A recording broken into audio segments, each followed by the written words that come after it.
Hello everyone, welcome to युक्ति professional classes. इस video में हम आरटीआई एक्ट के आगे के एमसीक्यूज देखने जा रहे हैं। अगर आपने मेरे चैनल को सब्सक्राइब नहीं किया है तो मेरे चैनल को सब्सक्राइब शेयर लाइक जरूर करिए। चलिए स्टार्ट करते हैं। Which of the following is not a function of the information commission under section 18 of the RTI act. पूछा गया है कि जो सेक्शन 18 में इंफॉर्मेशन कमीशन है उसका इनमें से कौन सा काम नहीं है। ठीक है, तो देखो, receiving an inquiry into complaint, तो शिकायतें प्राप्त करना और जांच करना है। Issuing summon for witness and documents, ठीक है, और कंडक्टिंग इलेक्शन ये काम नहीं है। और रिक्विजिशन पब्लिक रिकॉर्ड, सार्वजनिक रिकॉर्ड की मांग करना है ना। तो ये 3 काम है। तो क्वेश्चन के हिसाब से हमारा राइट आंसर सी होगा। ठीक है, next, the information commission does not conduct election. This is the function of the election commission of India. However, under section 18 it has the power to receive and investigate complaints, summon witness and documents, and access and inspect public records.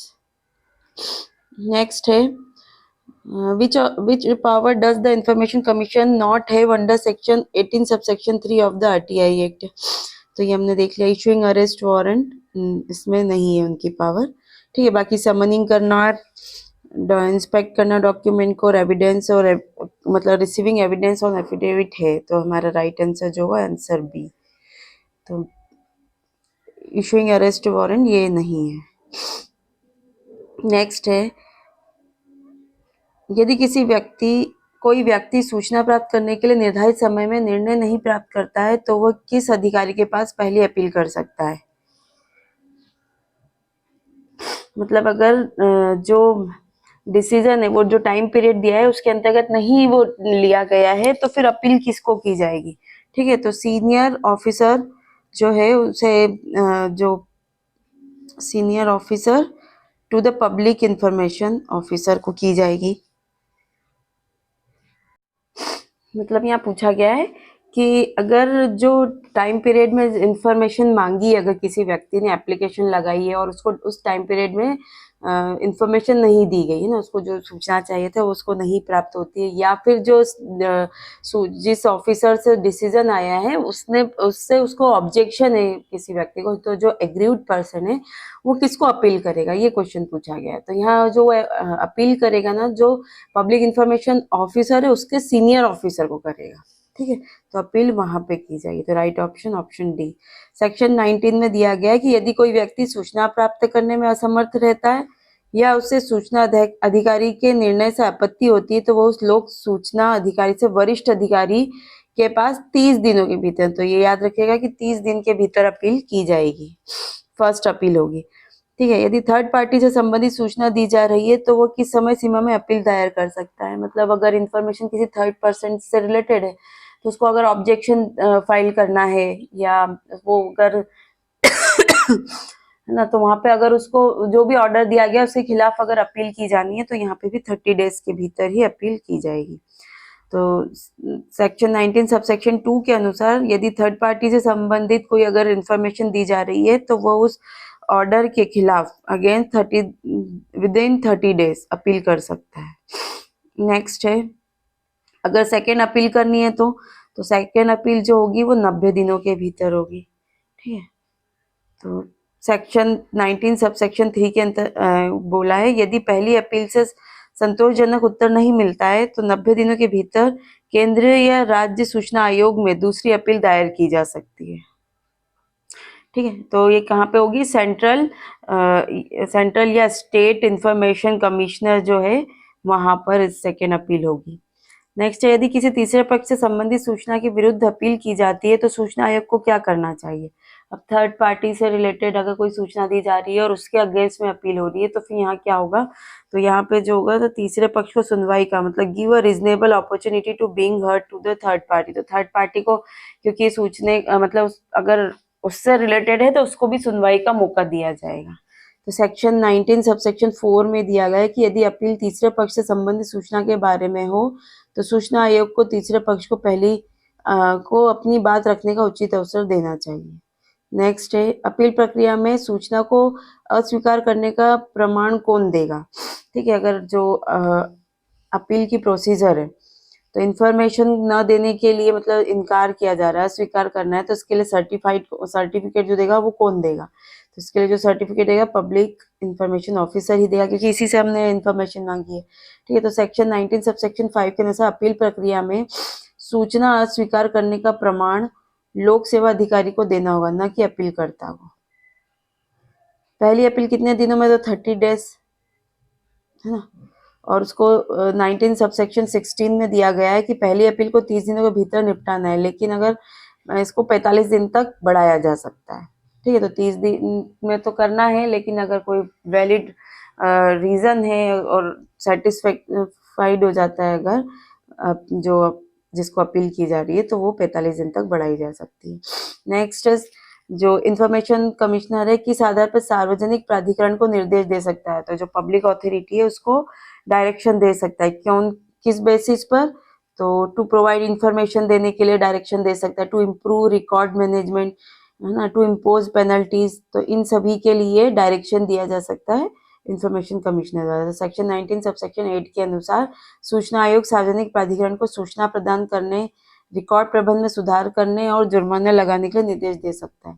Next है, यदि कोई लोक सूचना अधिकारी मतलब जो public information officer है गलत या अधूरी जानकारी देता है, ठीक है, अगर उसने कंप्लीट इंफॉर्मेशन नहीं दी है या रॉन्ग इंफॉर्मेशन दी है, तो उस पर अधिकतम कितना जुर्माना? तो फाइन कितना, मैक्सिमम फाइन कितना दिया गया है? तो 25,000 का फाइन दिया गया है। तो सेक्शन 20 सब सेक्शन 1 में दिया गया है कि अगर कोई पब्लिक इंफॉर्मेशन ऑफिसर है वो जान कर अगर कोई गलत और अधूरी सूचना दे रहा है तो 25,000 तक का जुर्माना अधिकतम मैक्सिमम लगाया जा सकता है।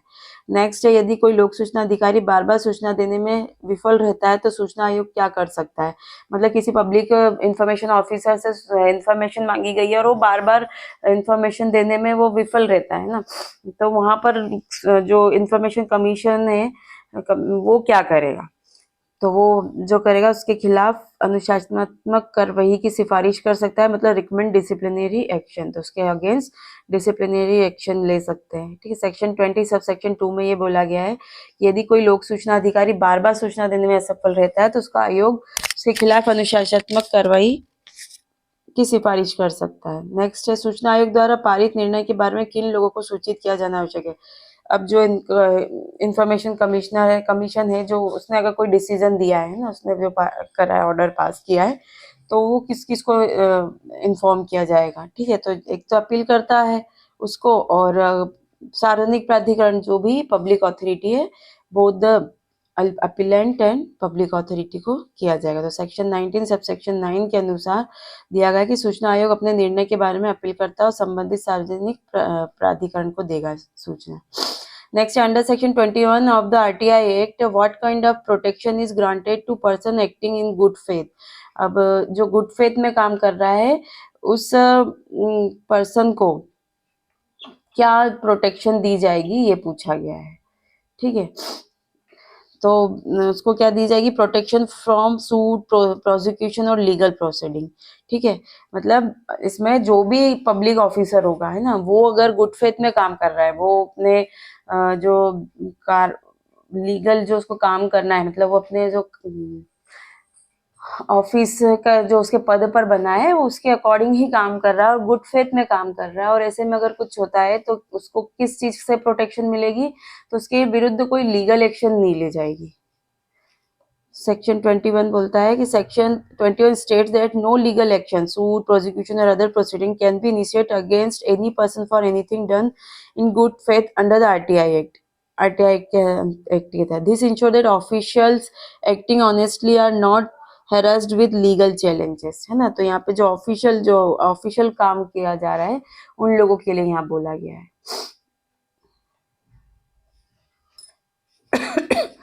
नेक्स्ट है, which law is overridden by the RTI Act as per section 22?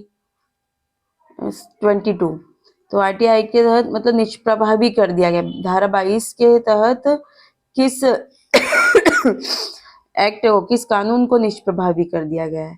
ठीक है, तो यहाँ पे जो जिसको निष्प्रभावी किया गया है वो है गोपनीयता अधिनियम 1923, द ऑफिशियल सीक्रेट एक्ट को 1923 को यहाँ पे खत्म कर दिया गया। तो section 22 ensure that the RTI act takes procedure cover the official secret act and any other conflicting law. This strength the citizen right to information by privatizing transparency over secrecy.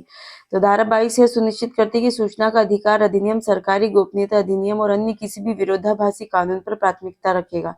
इससे नागरिकों को पारदर्शिता के अधिकार को मजबूती मिलेगी।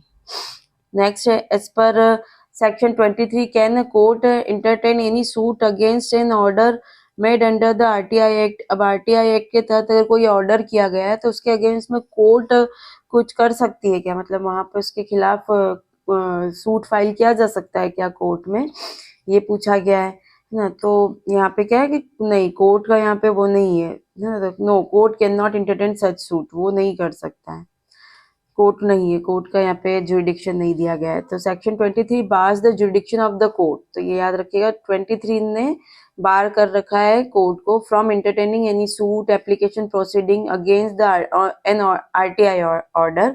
The only way to challenge an order is through the appeal process specified in the act. तो अगर कोई चैलेंज करना है तो एक्ट के अंतर्गत जो स्पेसिफाइड किया है उसी वे में किया जा सकता है। Under section 24 which organization are exempt from the RTI act, मतलब किस जो ऑर्गेनाइजेशन है उसको इस एक्ट से एग्जम्पशन दी गई है, ठीक है। तो जो एग्जम्पशन दी गई है वो intelligence and security organization specified in second schedule में जो खुफिया इंटेलिजेंस और सुरक्षा संगठन दी गई है ना, उन्हें एग्जाम किया गया है। तो उनसे संबंधित जो भी इंफॉर्मेशन है उनको देना जरूरी नहीं। तो section 24 exempt intelligence and security agency listed in the second schedule from RTI obligation. However, information related to corruption and human rights violation is not exempt. हाँ, अगर इससे रिलेटेड है, करप्शन से रिलेटेड है या ह्यूमन राइट वायलेशन हो रहा है तो वहाँ वो एग्जाम्पशन नहीं है उसको। नेक्स्ट है, with in how many days should information regarding human rights violation be provided under section 24। तो जो ह्यूमन वायलेशन से रिलेटेड अगर कोई इन्फॉर्मेशन मांगी गई है, ऐसे वायलेशन हुआ है जिसका, और इन्फॉर्मेशन मांगी गई है तो कितने दिनों में देना होगा, तो ये 45 डेज के भीतर देना होगा। तो section 24 states that information related to human rights violation must be provided within 45 days but only after approval from the central and state information, है ना। तो यहाँ पर सेंट्रल या स्टेट इंफॉर्मेशन कमीशन जो है उससे अप्रूवल लेना होगा। Next, under section 25 of the RTI Act, which body is responsible for preparing an annual return on implementation of the act। तो जो एक्ट के इम्प्लीमेंटेशन जो वो लागू किया गया उस पर से संबंधित जो एनुअल रिपोर्ट बनेगी वो कौन सी बॉडी रिस्पॉन्सिबल होगी प्रिपेयर करने के लिए, है ना। तो ये जो बॉडी होगी वो सेंट्रल स्टेट इंफॉर्मेशन कमीशन है, ये उस रिपोर्ट को बनाएगा। तो आरटीआई एक्ट सेक्शन 25 में मेंशन किया गया है, ये सेक्शन ध्यान रखिएगा, है ना। तो सेंट्रल इंफॉर्मेशन कमीशन और state information commission is responsible for preparing an annual report on implementation of the act and submitting it to the appropriate government. उसको गवर्नमेंट को, मतलब सेंट्रल से रिलेटेड है तो सेंट्रल को, और स्टेट से रिलेटेड है तो स्टेट को सबमिट करनी होगी। नेक्स्ट है, what type of the data is required to be included in annual return under section 25 of the RTI Act। तो क्या क्या इन्फॉर्मेशन होनी चाहिए, तो number of RTI request received कितनी आई थी, है ना, request, disciplinary action taken against officer, अगर कुछ ऐसी एक्शन लिए गए तो उसके बारे में, रिकमेंडेशन फॉर रिफॉर्म, सुधार के लिए सिफारिश है, तो ये सब इसमें मेंशन किया जाएगा। तो all of the above answer आएगा। सेक्शन 25 सबसेक्शन 3 में बोला गया है कि number of RTI request received by public authority कितनी आई है, डिनायल ऑफ इंफॉर्मेशन कितने को मना किया है, उसका रीजन क्या है डिनायल का, अपील कितनी फाइल हुई है ना, और उनके क्या आउटकम्स आए, डिसिप्लिनरी एक्शन जो लिए गए, reform suggestion for improving the RTI mechanism, तो इन सब के बारे में रिपोर्ट में देना जरूरी है। Next, under which section does the appropriate government prepare educational program for public awareness on RTI. तो ये पूछा गया है कि कौन सी जो अप्रोप्रिएट गवर्नमेंट है, मतलब कौन से सेक्शन में अप्रोप्रिएट गवर्नमेंट को बोला गया है कि वो एजुकेशनल प्रोग्राम पब्लिक अवेयरनेस के लिए प्रिपेयर करें, ना, किस धारा के तहत ये बोला गया, तो सेक्शन 26 के तहत ये बोला गया है। ना तो RTI Act, the appropriate government is responsible for developing and organizing educational program to educate the public, है ना। तो यहाँ पे यही बोला कि appropriate जो गवर्नमेंट है वो क्या करेगी, ऐसे एजुकेशनल प्रोग्राम चलाएगी जो कि क्या है, पब्लिक को एजुकेट करेगी, अपनी मतलब developing and organizing educational program to educate the public specially disadvantages communities about their RTI rights. तो उनको उनके RTI राइट्स जो है उसके बारे में अवेयर कराने के लिए ऐसे प्रोग्राम चलाए जाएंगे, ठीक है। तो यहाँ पे अप्रोप्रिएट गवर्नमेंट इसके लिए काम करेगी, वो रिस्पॉन्सिबल है। नेक्स्ट है, who is responsible for training public information officers under section 26। तो जो पब्लिक इंफॉर्मेशन ऑफिसर उनको भी समय समय पर ट्रेनिंग देने की जरूरत है, तो कौन यहाँ पर देगी, तो यहाँ पे वो अप्रोप्रिएट गवर्नमेंट ही इसके लिए ऑर्गेनाइज करेगी, ठीक है। As per section 26 subsection 1 clause D, the appropriate government must train central public information officer and state public information officer and provide necessary training material, और जो भी मटेरियल वगैरह जरूरी है वो प्रोवाइड करेंगे। नेक्स्ट है, according to section 26 within how many months should the government publish a guide on RTI पे जो गाइड पब्लिश करनी है, तो गवर्नमेंट को कितने मंथ के अंतर्गत करना होगा, तो ये 18 महीने के अंतर्गत करना होगा। तो सेक्शन 26 सबसेक्शन 2 में दिया है, the appropriate government must publish guide on RTI within 18 months of the commencement of the act in an easily understandable format, जो समझने योग्य हो ऐसे फॉर्म में करनी होगी। Under which section does the Central Information Commission or State Information Commission prepare an annual report on the implementation? तो ये हम देख चुके थे, सेक्शन 25 में इसके बारे में बोला गया था, उसमें वो उसके नेक्स्ट है, which authority is responsible for collecting and providing information to the central or state information commission for preparing the annual return? तो annual return से प्रिपेयर करने के लिए इंफॉर्मेशन जो प्रोवाइड कराना है, तो कौन से ऑथोरिटी रिस्पॉन्सिबल होगी, जो मतलब सेंट्रल और स्टेट इंफॉर्मेशन कमीशन को प्रोवाइड करानी होगी, तो कौन उनको ये इंफॉर्मेशन सब प्रोवाइड कराएगा, तो ईच मिनिस्ट्री और डिपार्टमेंट, तो प्रत्येक मंत्रालय या विभाग सभी को देना होगा यहाँ पे। ईच मिनिस्ट्री और department must collect and provide information regarding RTI applications. तो सारे डिपार्टमेंट को, जो भी मिनिस्ट्री है, उन सबको अपने अपने जो भी उन्होंने कलेक्ट की है RTI एप्लीकेशन, उसके बारे में इंफॉर्मेशन देनी होगी, अपील क्या हुई है, डिसीजन क्या हुआ, तो ये सब उसमें एनुअल रिटर्न में डाला जाएगा। Next, under section 26 what is one of the responsibility of the appropriate government to promote RTI awareness? RTI जो अवेयरनेस है, जो जागरूकता है, उसको बढ़ावा देने के लिए कौन के लिए उपयुक्त सरकार की एक जिम्मेदारी क्या है, मतलब यहाँ पे जो जिम्मेदारी है वो क्या है, ये पूछा गया है। तो कंडक्ट RTI अवेयरनेस प्रोग्राम, तो ये जिम्मेदारी है कि वो समय समय पर जो जागरूकता कार्यक्रम है वो आयोजित करे। तो section 26(1) subsection A states that the appropriate government must develop and organize educational program to help people, especially disadvantaged communities understand their rights under the RTI Act. Next है, under which section does the government need to comply an RTI guide within 80 months of the act's commencement? ठीक है, तो section 26 में इसके बारे में बोला गया है। नेक्स्ट है, under section 27 who has the power to make rules to carry out the provision of the RTI act? तो RTI एक्ट को लागू, जो संबंधित जो प्रोविजन है उसको लागू करने के लिए जो नियम बनाने की शक्ति किसके पास है, तो ये अप्रोप्रिएट गवर्नमेंट के पास है। सेक्शन 27 में इसके बारे में मेंशन किया गया है, ठीक है। नेक्स्ट है, under section 28 which authority can also make rules for RTI implementation apart from the appropriate government? तो appropriate government के अलावा और कौन रूल्स बना सकता है, ये पूछा गया सेक्शन 28 के तहत। तो यहाँ पे कॉम्पिटेंट अथॉरिटी जो भी है वो यहाँ पे बना सकती है। तो under section 28 subsection 1 the competent authority such as chief justice of high court for the judiciary can also make rules for carrying out the provision of the RTI Act within their jurisdiction. तो competent authority में किसे बताया गया, chief justice of high court of the judiciary. Next, under which section are the rules made under RTI act required to be laid before the parliament? तो किस section में बोला गया कि जो भी नियम बनाए जाएंगे वो पार्लियामेंट या स्टेट लेजिस्लेचर के सामने रखना होगा? तो ये सेक्शन 29 के अंतर्गत बोला गया है कि रूल्स को इन लोगों के सामने रखना होगा। What is the maximum period allowed for issuing an order to remove difficulties in implementing the RTI Act under section 30? तो जो भी कठिनाई आ रही है उसको दूर करने के लिए जो आदेश जारी करेंगे वो कितने टाइम पीरियड में होगा? तो 2 years, जब से एक्ट बना है तब से 2 साल के अंतर्गत करना था। Under which section does the government have the power to set fees for RTI application?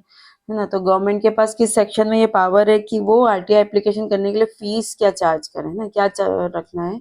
Section 27 में इसके बारे में मेंशन किया गया है। Under section 27 sub section 2B and C clause, the appropriate government has the power to determine the fees structure for RTI application through notification in official है। तो ये जो भी इंफॉर्मेशन निकाली दी जाएगी वो ऑफिशियल गजट में पब्लिश करनी होगी। What does section 30 subsection 2 states regarding the order made under section 30 subsection 1? है ना, तो जो क्लॉज 2 में सबसेक्शन 2 के अंतर्गत क्या बोला गया है, मतलब किसके बारे में? सेक्शन 30 सबसेक्शन 1 के बारे में क्या बोला गया है? तो they must be laid before parliament. तो ये क्या है? पार्लियामेंट के सामने रखे जाएंगे। चलिए, यहाँ हमारा आरटीआई एक्ट खत्म होता है। मिलते हैं हम नेक्स्ट वीडियो में नेक्स्ट एक्ट के साथ। Thank you.